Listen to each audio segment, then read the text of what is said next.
All right, our first topic of the day is the new set and production style of AEW, which made its debut last night. The new set featured a modern and sleek design. However, some people had concerns that it looked like a budget version of a WWE set.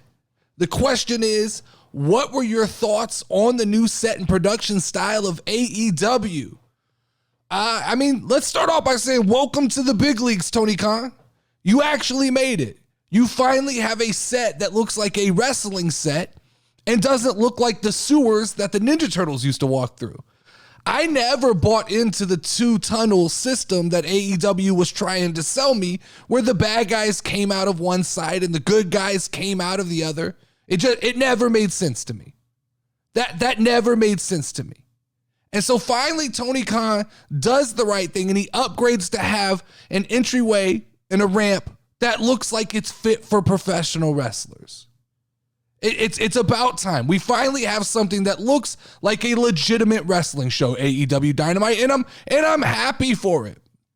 I thought that yesterday looked 1,000% better than AEW has looked since I've ever seen a show. It looked like a smaller version of a professional wrestling show like WWE.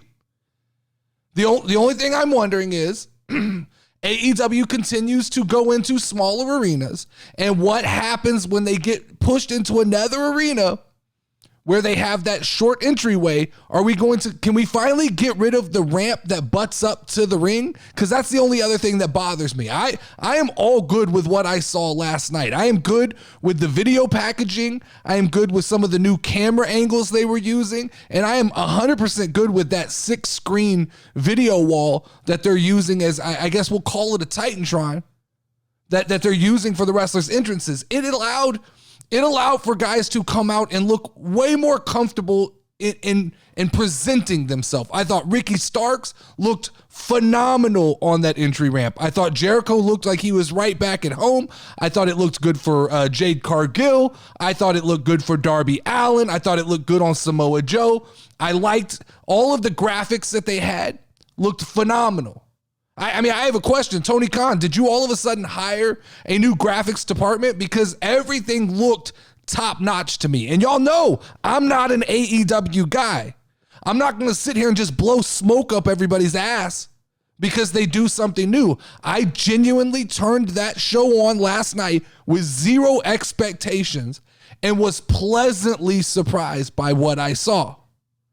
And what I saw was a product that looked familiar and that appealed to casual wrestling fans. I thought overall, the show was booked extremely well. I think it showed last night that you don't have to have the elite in order to put on a high-level show. I still don't fully understand Hangman Adam Page, but I thought that his graphics and his entrance and the way they presented him were professional looking. It looked good. But here's the thing. This new AEW set, I think I'm going to take it one step farther. I think I like it better than the WWE's current setup.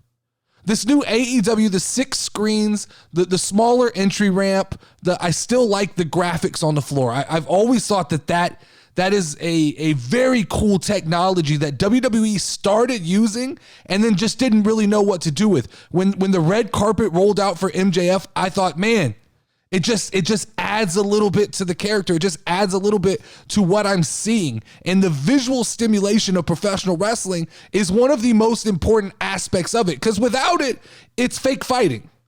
Without the spectacle and without the fireworks and the lights and the music, it's fake fighting. That's all it is. That's the argument I've made forever is it really doesn't matter how great of a wrestler you are. It's how your package comes together. And this new AEW setup, these 6 screens, the small entry ramp that actually has projection on it, it's more intimate than WWE. It looks like it's more thought out and allows for more creativity than just a giant 50-foot video wall that screams the superstar's name behind them.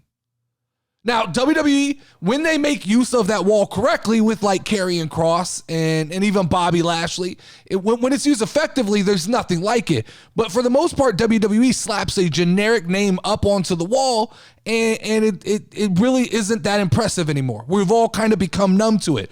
I thought that this AEW 6-video wall, the way the graphics were positioned and the way they would cut the camera out as the superstar came out and gave this kind of elegant shot of like the entire set with the wrestler standing in front of it, it makes for good optics. I'm not gonna lie. It made for some very, very, very nice optics.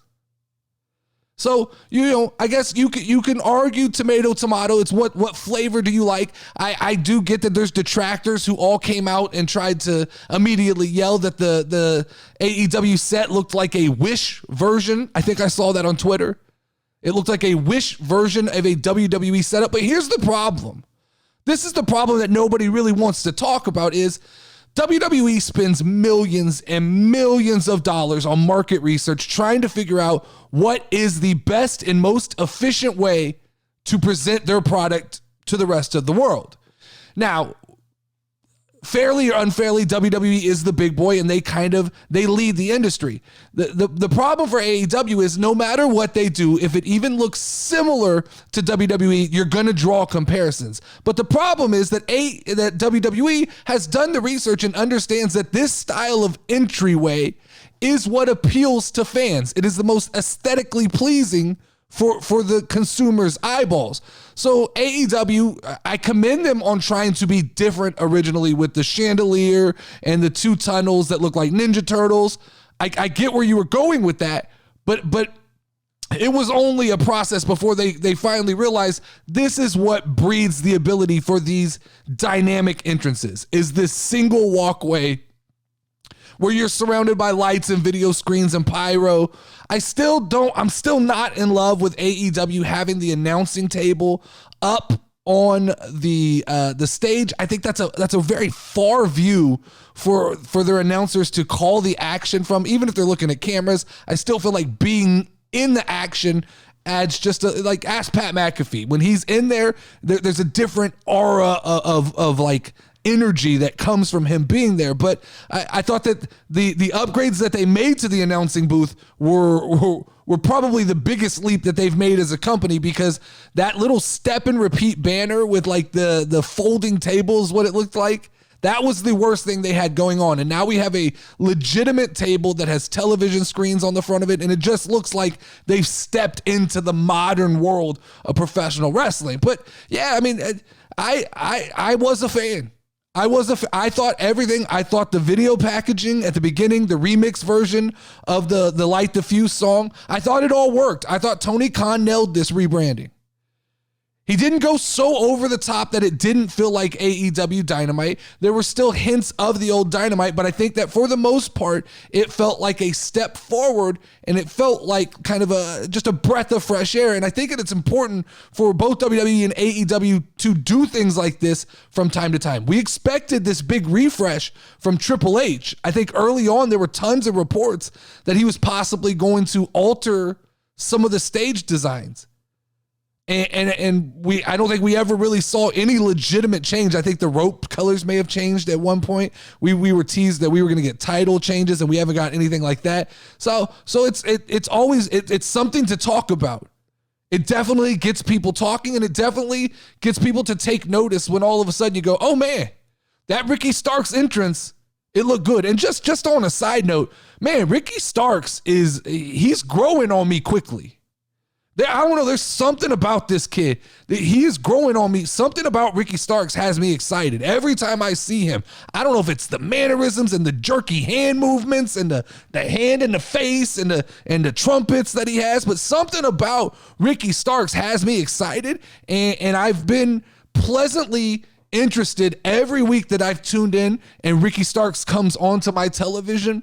I am excited. Now, this was the first probably start to finish AEW show in a long time that I think was booked at least consistently enough to keep me from falling asleep during the show. But I have quite a few reasons right now to watch AEW and be excited. I'm a fan of MJF. I'm a fan of Jericho. I'm a fan of Ricky Starks. I'm not, I'm sold on these guys. I'm sold on Bryan Danielson.